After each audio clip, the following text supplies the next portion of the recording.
Hey guys, John V here from PhoneArena. Right now you're watching our video comparison between the Nokia Lumia 1520 and the HTC One Max. Everyone has been getting into the phablet game, and it's very quite obvious here with these two companies. The Lumia 1520 being the very first Windows phone to be in the phablet category, and the HTC One Max, which is everything we love about the HTC One, but bigger. So the question that remains is, which of these two devices are going to reign supreme at the end?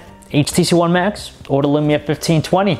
Let's find out, folks. It's a really tough call which of these two handsets we prefer when it comes to designs, just because they're very intricate and they really catch our attention right from the start. And part of the reason why we like their designs a lot, just because they have sturdy constructions, they rely on premium finishes, and finally, they just have really cool design elements to them. At the end of the day though, we're leaning towards the Lumia 1520 just because it has that taper design that really stands out. It makes it look skinnier and sleeker than it really is. At the same time, it's just a refreshing design. It might look similar to some of the Lumia devices, but it's distinctive enough to be its own. Whereas with the HTC One Max, it's almost a direct replica of the HTC One before it. When it comes to the in-the-hand feel, we're going to go with the HTC One Max with this one. That's partly because of its curved rear casing. It's just contours our hand perfectly and gives us a very comfortable ergonomic feel. Whereas with the Lumia 1520, it's a lot more flat with its back casing here, and on top of that you have these pointed corners, which really doesn't make for the best comfort. Not only do they feature some really massive size displays, but they're very gorgeous in many aspects. On the Lumia 1520, we have a slightly larger 6-inch 1080p IPS LCD display, which gives it a pixel density count of 368 pixels per inch. While the HTC One Max is packing along a smaller 5.9-inch 1080p Super LCD 3-panel, giving it the higher pixel density count of 373 pixels per inch. So on paper, the One Max definitely has the superiority when it comes to details, but honestly, our eyes doesn't notice the difference even when we're looking very close. The two exhibit a lot of sharpness and clarity, even with tiny text. They're no doubt beautiful to look at, but there's just a little more vibrancy to the HTC One Max's display that really catches our attention more than the Lumia 1520. Now when it comes to color reproduction, you could tell they're both vibrant, but you just have more warmer color tones with the One Max versus the cooler tones with the Lumia 1520. And when it comes to viewing angles, we do notice that the One Max's display maintains its clarity even at the widest degrees, so it's better in that front. And finally, we notice the brightness output's also stronger with it. So if we take all that into consideration, we're going to have to go with the HTC One Max with this one. The display is slightly more appealing than its rival. If we take a look around the trims of both handsets, we're going to find that they feature the same ports and buttons, and they're also placed in the same locations. On the right side, you have their volume controls and their dedicated power buttons. They're both kind of flat, but the responses are pretty much identical to one another. We do gain a shutter key here with the Lumia 1520, which is quite handy when you want to access the camera app right away. The bottom edge, we have their microphones and their micro USB ports for charging data connectivity. The left edge on the Lumia 1520, we have the slots for its SIM slot and also the micro SD card slot. You have the latch here, which removes the back cover on the HTC One X, so you gain access to its micro SD card slot. And the top edge here, we have 3.5mm headset jacks, and with the HTC One Max, it benefits by having an IR blaster. It's also worth mentioning that the HTC One Max features a Fingerprint Reader, which is handy in unlocking device. On top of that, we could also map different fingerprints to launch different applications. And the other neat thing is that we have easier access to its micro SD card slot, just because with the Lumia 1520, we got to use the included SIM removal tool to gain access to it. For those hardcore photogs out there, you won't be disappointed by the cameras on these two handsets. Now, they differ greatly just because one goes with the bigger is better mentality, whereas the other one has a little bit more novel approach. Between them, it's no doubt that the Lumia 1520 has the beefier internals. You have a 20 megapixel pure view camera, which features Zeiss optics. You have an aperture of f2.4 with its lens. You have the larger sensor too, dual LED flash. You have the optical image stabilization module, and has the ability to shoot 1080p videos. Whereas with the One Max, it continues HTC's approach of offering an ultra-pixel camera, which equates to nothing more than a 4-megapixel snapper, which features an f2.0 aperture lens, a single LED flash, the smaller sensor size, of course, and you also have 1080p video recording, and its front-facing camera stands at 2.1 megapixels.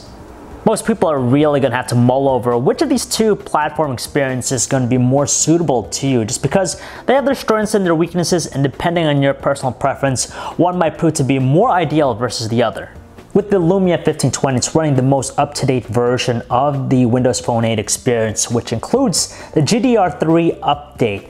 Now, it's most established for its start screen, which is filled with all these dynamic-looking live tiles, a lot of animations giving it a very spiffy look, and to an extent we have some personalization with it, just because you could rearrange those live tiles and have different sizes if you want.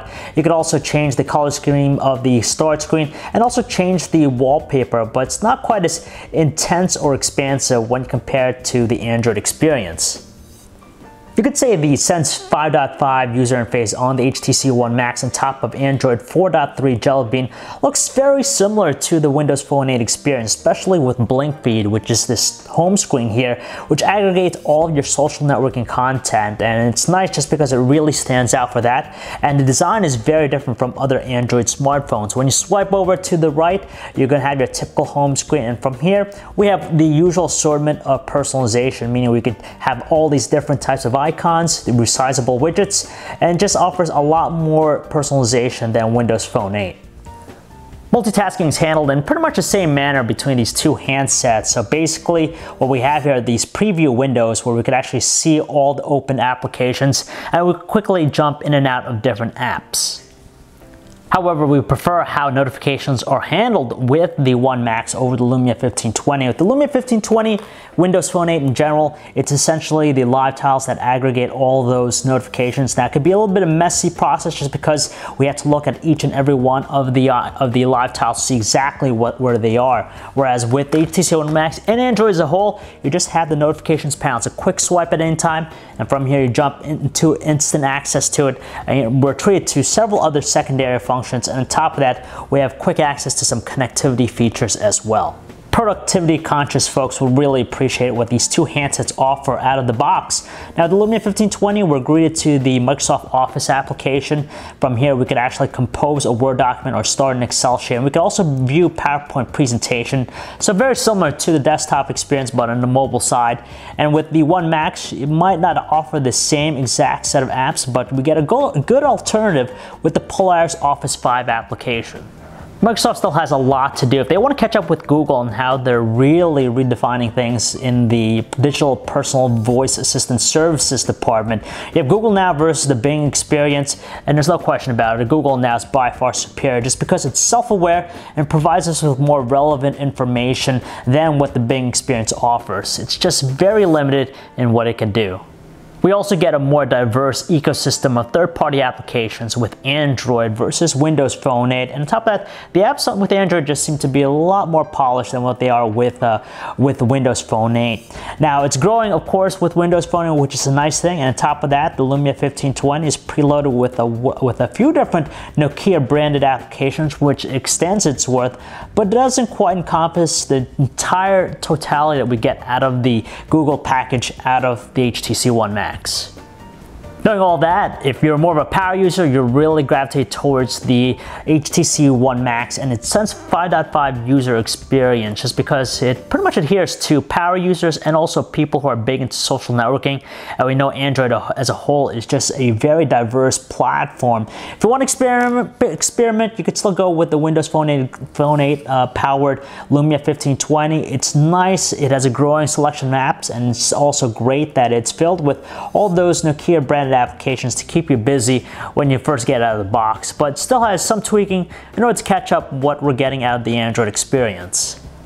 Now, what irks us most about the HTC One Max, it came out roughly the same time as the Lumia 1520, but it's packing older hardware. It's It's powered by a quad-core 1.7 GHz Qualcomm Snapdragon 600 CPU with 2 GB of RAM and the Adreno 320 GPU. Now, it doesn't show that much lag or slowdown. Every now and then we might come across just a very small amount of it in the home screen. We're using a live wallpaper with a lot of widgets, but generally speaking, it's still fast. But it still would have been nice if it was packing newer hardware like the Lumia 1520. In comparison, the Lumia 1520 is powered by the newer quad-core 2.2 GHz Qualcomm Snapdragon 800 CPU with 2 GB of RAM and the Adreno 330 GPU. And its performance is, of course, typical of any Windows phone. It's smooth, it's fast, it's responsive. The nice thing about it over the HTC One Max is that it's just a little bit more consistent with its fluidity. Not surprisingly, they're fantastic when it comes to surfing the web. Thanks to their sharp and really large displays, you have also 4G LTE connectivity, so you get fast page loads between them, smooth navigational controls, all the quality elements we like. It's just that with the stock and even the Google Chrome browser of the HTC One Max, we gained some additional features over Internet Explorer. We gotta say, we like the music players on both. They're very dynamic and animated. With the HTC One Max and the Sense player, it has the ability to display lyrics as a song's playing.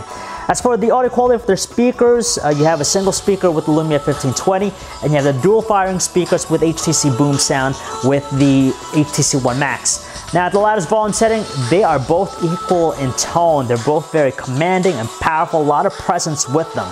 It's tied when it comes to watching high-definition videos just because they have support for wide array codecs out of the box, and of course you have those gigantic screens which really brings those videos to life. 1080p videos are handled exquisitely, no slowdown or lag, very smooth playback, so we like the two. So here are their camera apps. Now what we like about the Lumia 1520, it's very similar to a regular digital camera. So basically we have controls for several different things. We can adjust the white balance, we have ISO control, we have the shutter speed, and we can also change the exposure if we wanted. But the neat thing is that just being able to manually adjust the focus, that's still again something that very few phones offer. Well, the HTC One Max also has its own set of manual controls, so we can adjust things like the ISO, the white balance, and the neat thing about it is that it offers a little bit more shooting modes right within the camera app itself, rather than having to use a third-party application like the Lumia 1520 to have different effects going on. Well, there's no arguing about it. The Lumia 1520 takes the better looking photos with its 20 megapixel camera, better than the 4 megapixel samples put out by the HTC One Max. Now the One Max does a decent job as long as there's plenty of lighting. It produces some sharp looking photos that are filled with decent amount of details, though the 19 megapixel samples really astound us with the Lumia 1520, and it's really evident with this particular scenario here. So if we go into the Nokia Pro application here and we actually zoom in, we're able to actually see how much detail it's able to capture. You can make out the fine print, whereas with the HTC One Max, it's usually just blurry. Under lower lighting situations, the One Max also does a decent job, but it's just more prone to overexposing. So what happens with that is that it tends to lose some of the details. The Lumia 1520 is better able to adapt. It produces a very neutral exposure, so it doesn't really overexpose or underexpose one area over the other. And the other thing we notice is that the LED flash with the One Max is weaker in comparison to the Lumia 1520.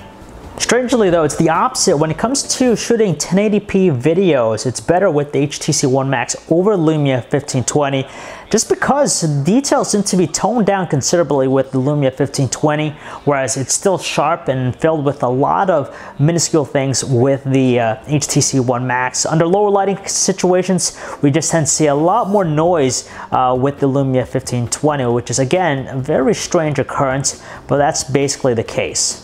Phone calls are handled a little bit better on the HTC One Max. That's partly because of its earpiece. It's just stronger. Even the middle setting, it really blows away the output out of the Lumia 1520.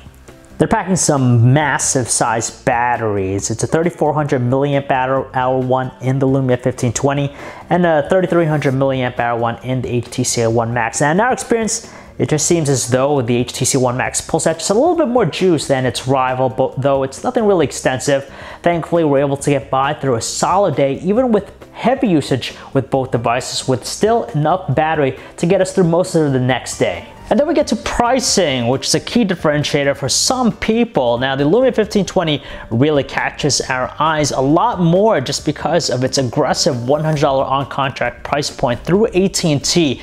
It's pretty magnificent considering the hardware specs it's packing along and also the performance out of it. It's a lot tougher to swallow with the HTC One Max just because it's priced at $300 with a 2-year contract, far more expensive than the Lumia 1520. Granted, there are advantages with its Sense 5.5 user experience on top of Android 4.3 Jelly Bean, but regardless of that, it's still just an expensive tally. You'll have to really think about what's going to benefit you more in the end. So if you want to go with a device that's going to save you more money and offers the better pictures out of its camera, you want to stick with the Lumia 1520, but if you're more of a power user, you might want to stick with the HTC One Max. It's also packing along some neat features like that IR blaster and that fingerprint sensor. So if you guys want to learn more about either handsets, you could check out our website, PhoneArena.com. It's John V. Thanks for watching.